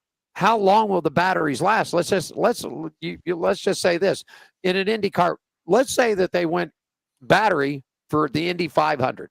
Let's just say, for the talk here. How long? I mean, how are you going to change it? How are you going to get 200 laps around? How are you going to get 200 laps around Indianapolis Motor Speedway? And will they develop a cell that will last that long? And then how much weight is it going to be added to the car? I mean, Mike, you dealt with these open wheel cars and things like that. I mean, I think that's a big challenge for IndyCar or IMSA or Formula One or any one of the series. Is how do we keep them fueled and how do we keep them running? It seems like that's not really, I don't think that's feasible now, where you could be running all 200 laps of the Indy 500 on one, I guess, energy punch, right? You Right. need some of that regen from the motors and the braking, and you don't get that on a super speedway. Plus, I don't think we're quite there technologically yet to have the efficiency on electricity, to have all of the power, all of the lightweightness, and the distance and range that the cars should have to finish these types of races. Right. So we're getting there, but that's why I think hybrid has taken a huge push forwards, because they're trying to develop all of this these electronic motors and batteries, meanwhile still keeping the heart of internal combustion. And Right. I don't think internal combustion is ever going to go for motorsports. While while transportation every day is going to be changing a lot, I think internal combustion's here to stay for motorsports. I mean, to me, Scratch and Michael too. I mean, there's nothing better. I don't care what series you go to, whether you're going to NASCAR, NHRA, IndyCar, Formula One. I've been to them all. World of Outlaws. There ain't nothing better, man. When they fire them up and that smell of that fuel rolls off and the engines are firing up, and the first lap or so around that track, and you start to feel that Firestone or that Goodyear tires start to burn up a little bit. That smell. That just juices me up over everything. When I'm taking a walk in the pits and they fire them up and the smell and everything else, and I just see electric car. There's no smell. There's no this. I mean, plus, I don't know. You lose the most famous words in racing. Drivers, start your engines. Like, if they fire up the engines and you hear it, all you hear is that's not really that exciting. When you fire it up and you hear that big honking V8, it's like, man, we're ready to go. Alan's more afraid they're going to replace what we're watching racing now with electric cars. I wouldn't mind. I don't mind seeing a class of, like if NASCAR's fourth class was electric cars, I wouldn't be like, oh, boo, you know what I mean? But, at the same time, like I said, I think Alan's a little more concerned about the fact they might replace all the good stuff with it. But no, you're right. I don't think so. No, the smell of gas and rubber and the noises, and that's all part of it, man. Yeah, it's that whole experience, the product is what we have now, and I don't think electric is really gonna be the way forward 100%. Maybe I want to ask you, any surprises in the IndyCar series this year? I mean, Ganassi Alex, the whole crew. Wow. I mean, any surprises at all? Did you see this, the way this, he just dominated, bro. He dominated. I know 100% that Alex Palou is arguably one of the best drivers on the planet right now. He has been performing in every way possible and maximizing that car 100% of the time. And, the only mistake that I can count that he made himself in the past 3 years was Mid-Ohio when he finished second because he gave it to Dixon instead. I'm like, right, from going wide in turn 9. But that was literally it. Everything else that he's done throughout the past, in his entire career in IndyCar, has been Polo perfect. Like it's been spectacular from him, and watching that is honestly kind of crazy. And I can't hate it because the guy's amazing. He's a great driver. He's a great person, and like you can't help but root for him. But at the same time, it's getting kind of boring now, man. Like slow down, let everyone else catch up, But I will say I'm not surprised. It having this Palou domination this year has been. It's been in typical Palou fashion, but I will say I would love to get a little bit more. Well, even then, it's not even been domination. We still had, I think, 8 race winners this year. Yeah. Out of 21 races, which is, great for an open wheel series, right? F1, I think it had 4 this year, with way more races that we do. And and every race is still exciting. You watch any race, it'll have 5-6 different winners, and then you have Palou win. But the race up until that last 10-20 laps is just super exciting. People changing leads, pit stop battles in and out, and there's always some crazy yellow that happens. And IndyCar has just been so exciting to watch this year. And then you're like, oh, okay, well, Palou won again, but the race was still really exciting. Yeah. And there's been so much of that recently. Kyle Kirkwood on his once again with his tears on the street circuits, and then Joseph Newgarden been an absolute rocket on ovals, as he always is. And then he's had a little bit of a misfortunate season, but everyone kind of has a specialty, and each team has a specialty where it offers different drivers the opportunity to go and fight for a win at different races, and it creates such a great season to watch. And I had a blast watching it this year. But yeah, it's at the end, it all comes down to Palou winning again. I'm like, oh, man, great for him. But I'd love to see, another team go head to head, have someone 100% fighting for the championship the entire time. Right. And I think that would create like an extra level of just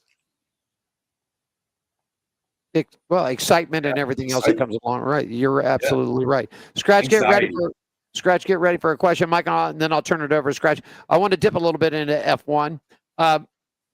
Well, you just said Palou winning it all. I mean, you look at Max V. I mean, my God, who can stop him?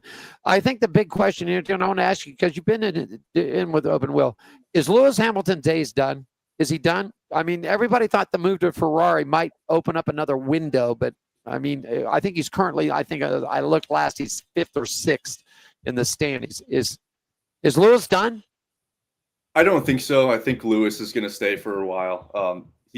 I don't think he has anything to prove. I mean, he's had such a great many years with Mercedes, and even with his first championship at McLaren, like he's great. He's one of the best, and I do think that he's not done with Ferrari. And there's coming with the new 2026 regulations and the new car. Everyone's back on that even playing field, like we saw in 2022, right? And then I remember in 2022 that Charles Leclerc Max Verstappen fight was really close for the first few races, and if Ferrari doesn't really get behind that curve again, or let's hope they don't get behind that curve, I could see Leclerc and Hamilton coming back and fighting for race wins starting in 2026. So I'd be really curious to see how that unfolds next season. So I don't believe he's done. I still believe he's pushing to get some more good results. Scratch got a question. Go ahead. Yeah, man. What do you like better, circles or road courses yourself? That's an impossible question. While I do love oval racing, like right, you can love both. Just I know you like one better. Yeah, I at heart I am a circuit guy, right? I love circuits, and if I had to pick a circuit or oval or a street course that I would have that this weekend, if I got one race to race, I would pick a street circuit. Okay. I love street circuits. There's my most favorite. But when it comes to racing, there is nothing more exhilarating and mentally challenging than an oval. Because it's not just the race that matters. You got to be on it from the start. When you arrive from the start, you have to be 100% in cooperation with your engineer, understanding where the balance is of the car. And it's so much more important on the driver to give good feedback on everything that's happening with the car. Because if you don't have pace in a race on an oval, you can't outdrive it. You're at a limit. Right. So it's so important for you to start off really strong. And if you don't have a good start, like a good starting point, you have to work even harder with you and your engineer to bring that car up to pace again. And then in addition, when it comes to the race, there's so much tactics that is involved with how to get by the guy in front of you, because you don't have like push to pass or like DRS, and we still get aero wash in the corners. So dipping a wing here, out and in, understanding how to use picks with traffic. All of that stuff adds up. So it's not just, you're trying to catch the guy and you're trying to pass him, or you just or a late break send. And while I love those, and battling side by side for multiple corners on a circuit or a street circuit is super fun, like the racing element of ovals is just a different level of involved and strategy. And I love that part of it. But when it comes down to overall experience for me, street circuits are 100% my favorite. Getting so close to those walls, pushing the limit of the car, knowing that if you go just a little bit too far, you're smacking the wall. And I find that to be so fun. Would you say your strengths are in street racing then? Also? I'd like to say I'm a pretty well-rounded driver. I'd say if you were to pick my best results, they typically come on street circuits. Okay. Well, in Indy Next, they came on street circuits and ovals. But as a whole of a driver, I've had most of my best results come from Mid-Ohio and Road America, which are proper circuits. So I'd like to think that I'm a pretty well-rounded driver. He mentioned Mid Ohio, Scratch. That's just north of Columbus. That's right up from where I was born. So we actually got to see a lot of IndyCar. I was back in the day, Bobby Rahal, the old Miller Genuine Draft, You had Larry Dixon in the NHRA, and of course Rusty had the stock car, and then of course right across was the drag strip where the Spring Nationals, then Mid Ohio. Let me ask you this, Michael. It got approved. Andretti's moving to F1. What's he got to do to come out of the hole to be successful? Oh, it's required. Gonna have a lot of work for. They have a lot of work cut out for them. Everyone that's been in Formula One has been in Formula One for ages. Right. Right. What is the latest team to enter Formula One? And if they weren't a team that was just bought out by another program or another company or another race program, they essentially just took all of race teams in Formula One have just been around for so long that they've experienced all of the transitions. They understand the entire game. They understand the entire weekends and ins and outs of the car. And while 2026 offers these new regulations, and it's probably the perfect time for Cadillac to enter, I do think that they're going to be a little slow to start off. I could be completely wrong, which I hope I am, because being an Andretti driver myself, I'd love to see them perform well. Right. Especially with Colton Herta being the development driver for Cadillac, I think he'd provide some really good feedback. And then you have Valtteri Bottas and Checo Perez coming in as the main drivers. They have a lot of experience as well. So I would love to see them come out of the gate swinging. I do think it's going to be really difficult to come in with all the experience that the teams you're up against have. Right. And fight for, top 10s, top 5s right out of the starting gate. So I think I would say it's an unrealistic expectation to be like, yeah, let's go win our first race. But at the same time, I'm still going to continue to root for that. Yeah. Did Colton Herta make the right move, leaving IndyCar to take this development position in F1? Do you think he did the right thing, Mike?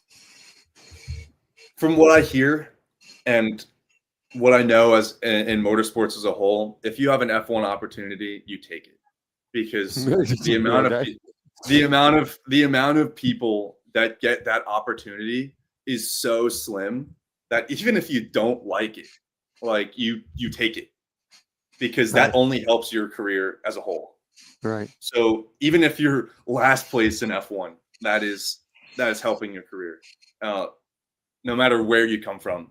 So that's why I think he's making the right move, because F1 is, while I don't 100% agree with it, F1 is put on a pedestal now, and it is the most sought after, most watched racing series on the planet, and it's the fastest cars on the planet, while being the most expensive and mainly just full of politics nowadays. But yeah. I think a lot of it is it's exciting. It's a great product, and there's a reason why so many people watch it, right? And I think from a driver's perspective and a driver's standpoint, you have to take that shot, and that's why I think Colton's doing the right move. As much as I think he is an Indy driver through and through, and that's where he belongs here, he has to take that shot, because I think that only helps him in the long run. That's a great insight right there, because I would have, as big of a race fan as I am, I would have just never thought that. I would have just never thought that. Yeah. Look at it like Logan Sargent. He had, a rough time with Williams. And while I don't believe he had the same, car that his teammate had, it's putting him in a great position to move forward. And he took a little while off of racing, but he came back and he's in an LMP2 seat. I don't think he's paying for that. I think he's good. Like every driver is at some point in their lives been like, I want to race Formula One. And and when you do, your career is pretty much just set. So even if it's not like guaranteed that you're racing F1, you can do something in motorsports for the rest of your life if you're racing Formula One. Michael D. Orlando has joined us here, man. Drives for Andretti and the open wheels, and we wanted Michael on the show because, like we said when we started this interview today, Scratch and I are stock car guys. We're dirt slinging guys or drag racing guys. Hey, let me ask you this, and we'll get you out of here. Appreciate your time. A lot of drivers are doing some crossover stuff. Prime example, Tony Stewart. Let's look at Tony. Went IndyCar racing, went to NASCAR. Now he's in a drag car, won an alcohol championship, won the season championship in the top fuel. Now he's in contention, him and Coletta in a head-to-head battle here. If an opportunity, say somebody came up to you and said, Michael, we want to put you in a John Force bunny car, would you strap in and take a ride? Oh yeah. As a motorsports guy and a car guy, I would put me behind the wheel of anything. I will drive it. That's what we like to hear right there. That's just me. I live and breathe the sport, and sometimes I don't follow it as much as I should, but I'm still. You put me behind the wheel, and I'm gonna have a smile on my face. It doesn't matter what it is. I could be driving a bus. As long as I'm racing the bus, I'm fine. I love to hear that as a fan, man, because I always say if you put numbers on it, paint it, put some stickers on it or whatever, man, I'll and race it, I'll watch it, man. I don't care. Let her rip. That's me. I don't care. Yeah. What you got to understand, Michael, is that scratch race is junk. I do. I race enduro cars. You know, where we take all the safe stuff out and then we get in it and go out there and beat on each other and stuff. Yeah, I race those. My brother just did a 24-hour of champ car race at VIR a few weeks back. And it's funny because he shows up with a fitted suit, like carbon fiber helmet. And everyone's like, oh, get a load of this guy. But he was saying that was so much fun because he's sitting in essentially like a piece of junk. Yeah. It's not, but it is to and in terms of a pro racing series, it's not a pro car whatsoever. You feel like it's falling apart on you, and you have to do 24 hours in it. That's great. I raced a 2015 Toyota Camry. You know what I mean? That was rear-ended. Like I got a tow company, C&L Towing, that's my sponsor. So I tore up a Ford Focus already.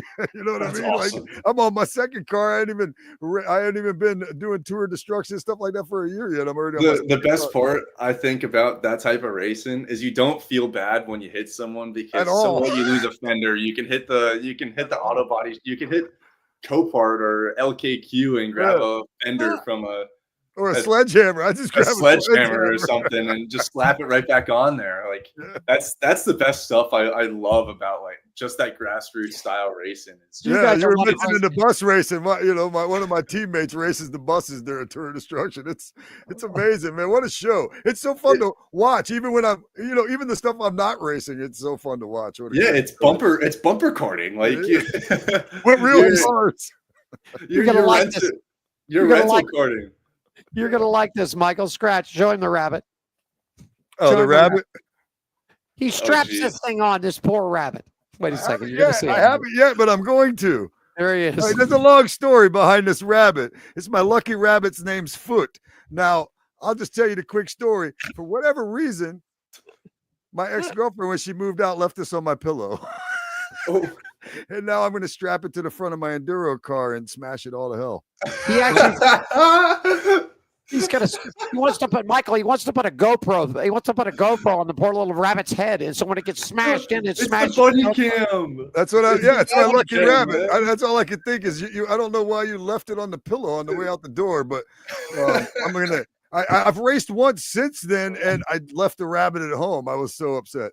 I left the rabbit at home, but we're gonna strap it to the front of the car and bunny cam. Take care of it. Yeah. It's the rabbit cam. It's the funny rabbit cam. That's too good.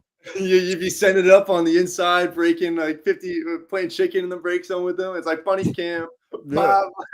Yeah. So we're gonna definitely intentionally hit something or someone that night. See, now Michael's already opened this up, Scratch. So now you have to put a GoPro cam on poor bunny out there, man. I always have the in-car cam going, and then sometimes I use my StreamYard, which is what we're using here for On Pit Road Racing. So sometimes I use my StreamYard, and I'll put the phone in my car, just go live. Go live with the race for the hell of it. But crazy.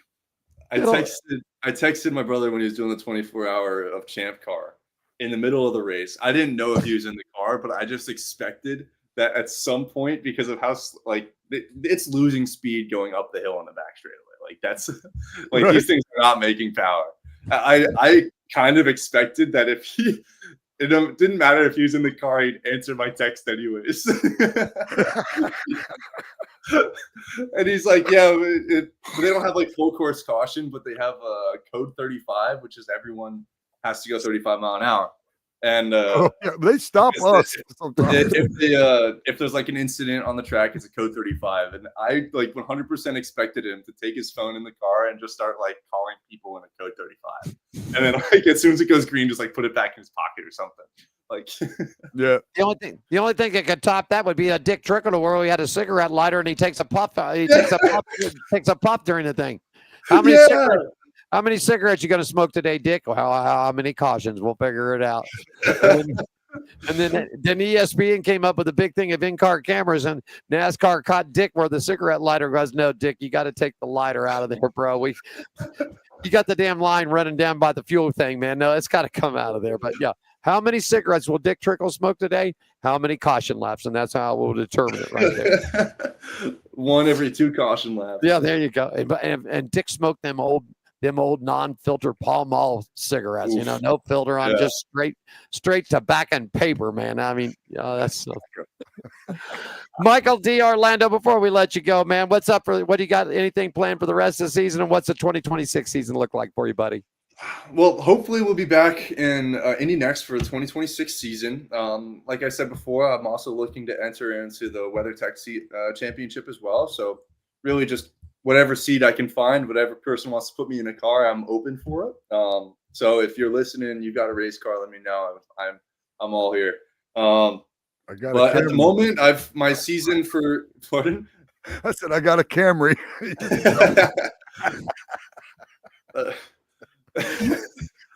Anyways, my season this year has come to an end, so I'm hanging out with a couple of friends of mine this weekend at Circuit of the Americas, driving some cars, and that'll be kind of fun. And otherwise, I'm gonna hit Petit Le Mans and enjoy that race. And until then, I'm gonna try and find some other races to go watch, go hang out with a couple of cool guys, and focus on next year. So yeah, that's kind of my plan. So right now.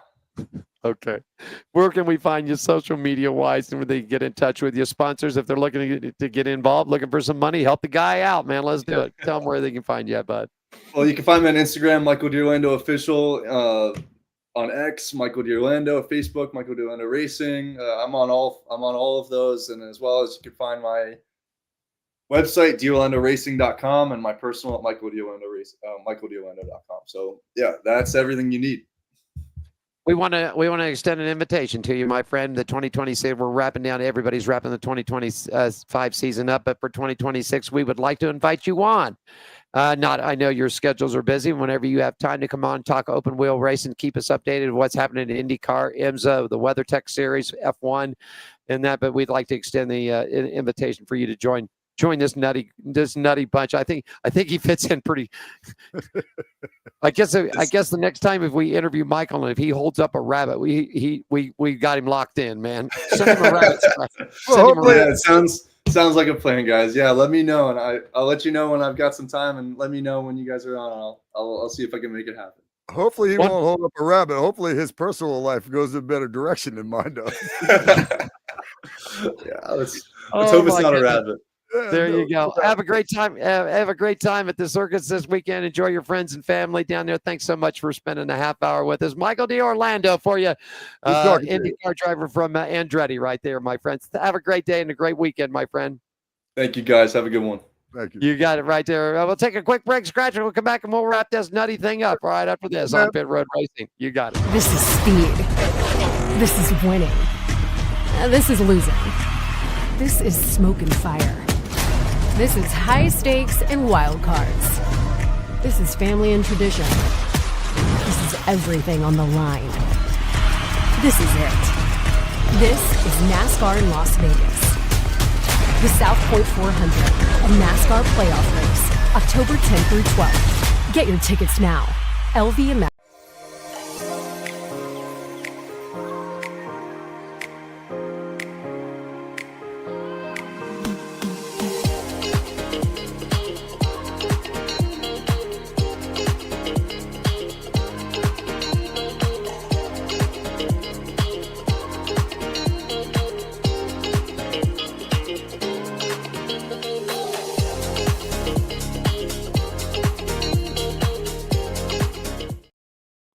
Oh, yes, indeed. Back at you. I was just checking my I missed the cue. Facebook. I just missed the cue on that one. Anyhow, I want to thank Mike. He's a good guy, and he's gonna Yeah, have I to. like him. We got to send him a rabbit, man. We got to send him a rabbit. I'll send him this one after I smash it up. We'll mail it to him. Whatever's left of it, whatever's left on the car, we'll mail to him. We'll send him a piece of the car real quickly. High Bank show tomorrow. Go ahead and talk about it real quick. Go for it, man. Yeah, man, we're going to be on the High Banks tomorrow, the hottest sports show. It's not sports show, but racing show, because that's what we do here. On WSBB, it's AM 1230 or 106.9 on your FM dial right here in the New Smyrna area, or you can check it out on the TuneIn app. I am the racing ambassador for WSBB. I will be joined in the second half of the show by my partner right there, Alan Michaels, as we do the Racing Around the Country segment. And tomorrow we'll have the attorney Johnny Spilatro on to tell us more about the like he did with us here on Pit Road Racing. He's going to tell my listeners here in the New Smyrna area a little more about the legal action with NASCAR. So I'll be joined by him and, of course, you, Alan Michaels, for the second half of the High Banks tomorrow. You got it. Well, we made it through, man. We kept the circus in line today. Did we? Because I felt like it went a little haywire a couple times. I like it when it goes haywire, though. Yeah, that's it. Want to thank that's part of what makes it fun. We want to thank Spencer Boyd, Freedom Racing Enterprises, the 76 Chevrolet Silverado truck. He'll be competing next weekend. Yeah. Also want to say a big thank you to Michael D. Orlando. Also, Christopher Bell. What a great guy. Great guest today, my friend. Great guest. Yeah, I enjoyed the show. Yeah, I did. I watched it. I got my official drink now. The official beverage of the old Alan Michaels and Scratch with a K are Red Bulls. You got yours out of the cup today. I do got mine out of the cup today. All right, pick one Kansas this weekend. Who are you going for? I don't even know. Kansas. Dorothy and Toto. You can see him at the Sphere for $250 a ticket, man. Is that what that is? I keep seeing this thing at the Sphere, but I don't know what it is. $250 a ticket. 200. They're doing $2 million a week in sales on this thing. Oh my goodness! Really? What is it? A show? It's The Wizard of Oz, the movie.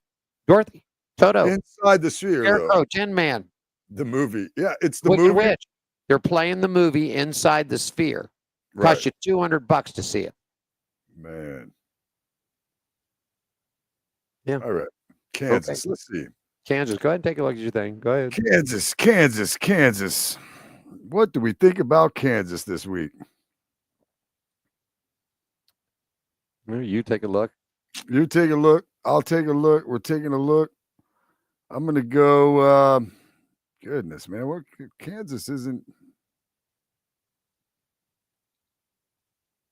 Man, it's tough. You got me pinched on this one, I guess. Okay. I picked Chase Briscoe last week. Mm-hmm. I don't want to pick him again because he let me down last week. I'm just kidding. I'm gonna go. Go ahead. I'm gonna go Ross Chastain. I don't know why either. I have no reason why whatsoever. Go for the watermelon man. Okay. Ross Chastain. Because I want to root on him. That's why. Okay. I don't think it's over yet. I think he's still a little pissed off no matter what the team orders are. I'm going to pick Denny Hamlin to win at Kansas this week. That's a good pick. I'm going to pick Denny Hamlin to win. That's a good I think this title is his to lose. I think it's his to lose this year. I really do. It's weird because, like I said, at the beginning of the year, I was bagging on him and didn't want him to win the championship. And now as it goes along, I kind of do. I mean, listen, I thought it was really funny when he said that a few weeks ago, and then he wrecked his teammate. I don't know why. I'm like, okay, Denny, you want you're tired of not winning the championship, aren't you? Like you're tired of it. Like you're expressing yourself in a way that people that are tired of not winning a championship are going to win a championship. So therefore, being that I don't know, man, I'm finding myself silently rooting on him to win the championship, even though I have said all season long, I hope he never wins a championship. I think it's going to come down to him and Logano. I'm going to throw Ryan Blaney in there too. But I really think this is going to come down. I'd rather see Ryan Blaney win it, but that'll make the first lady happy, that's for sure.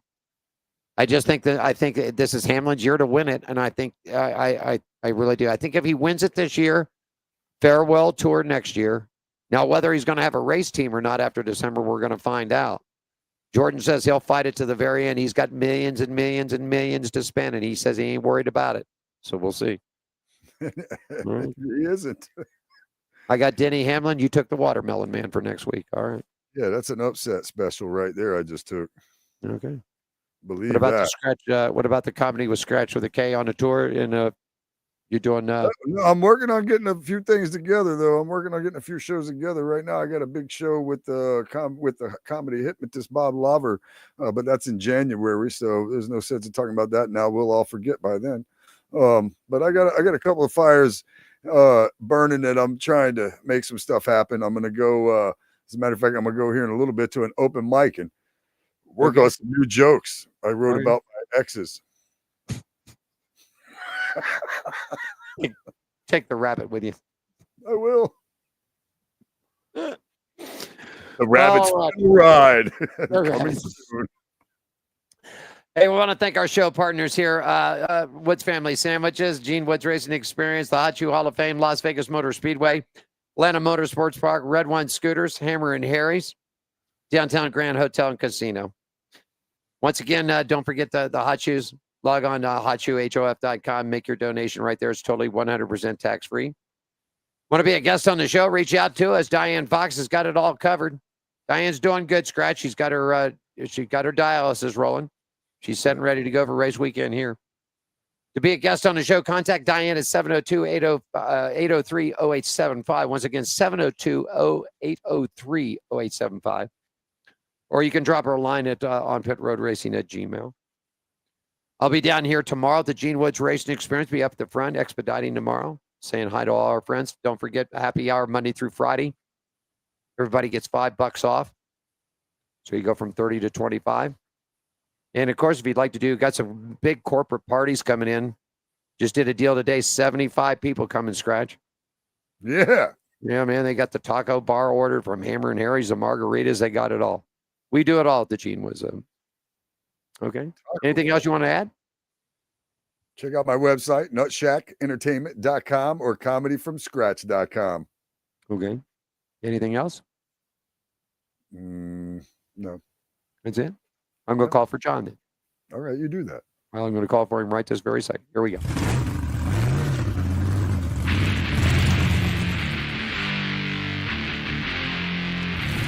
From my buddy Scratch of the Cave, the Nutchuck Studios, Daytona Beach, Florida, Alan Michaels on Pit Road Racing in Las Vegas. Thanks to Spencer Boyd, NASCAR Craftsman truck driver. Christopher Bell from Joe Gibbs Racing. Michael D. Orlando from Andretti. You guys enjoy racing this weekend? We're back next Thursday, 3 p.m. on the West Coast, 6 p.m. on the East. Thanks for joining us for On Pit Road Racing. Follow us on our website, Facebook, Twitter, and Instagram at On Pit Road Racing. On Pit Road Racing is written and produced by WCOBN TV. I'm John the Announcer for On Pit Road Racing.